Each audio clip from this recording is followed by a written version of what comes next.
Dumelang batho ba ko gae, I go by the name Hope, and I'm here to show you how I cook my pork Texan steak. A pork Texan steak is a cut from the hind leg, and I'm serving it with ting, which is fermented sorghum cooked with maize meal, and it's actually derived from the Tswana culture.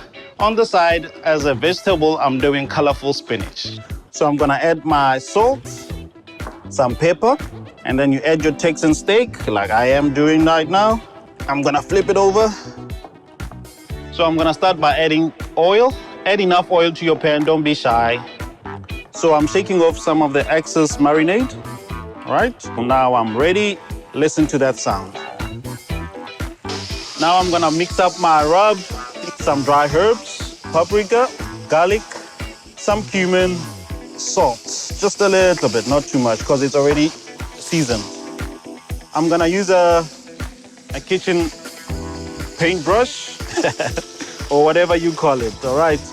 Take your time, don't be in a rush. And I would say you give it 5 minutes underneath, and on the other side, just after flipping, I would give it about 3 minutes, just for that color, because you don't take long to cook it. It's a perfect piece of meat. So let me just take a peek. Is it there? No, not there yet. I want it nicely charred. You know, that beautiful brown color on the meat? That's what I want. It needs to charm you when you look at it, you know? Yeah. Check that out.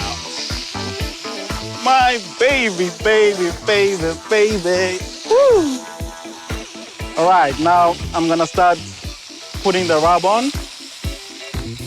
You just pat. As you cook along, you just put spice on it. Don't be shy with the spice. Just put as enough spice as you want. All right, now flip it over. One more time. Just putting more spice on the other side. Now, if you want to have a crispier skin, I would hold it up like this just to get the fat more crispier.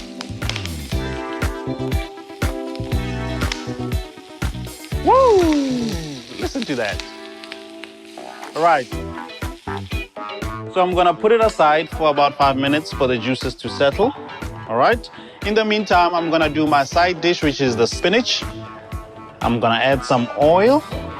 So this spinach was actually taught by my grandma. This is my grandma's way of doing spinach. Mamu Queen. So I've already started doing my spinach ingredients. My onions are cooking here. And I want them to become translucent, or should I say soft, all right? I've added some salt. Just let me add a little bit more in here. So the salt can start seasoning, so the flavor should come out from the onions. So I'm adding the spinach. All right, so it's gonna cook for a while. Now it looks big, but trust you me, in a few minutes, you'll see how small it looks. All right, I'm gonna let it cook for a while.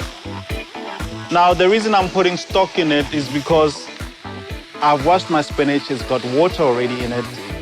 Now, the juices from the spinach and the stock makes a beautiful ending.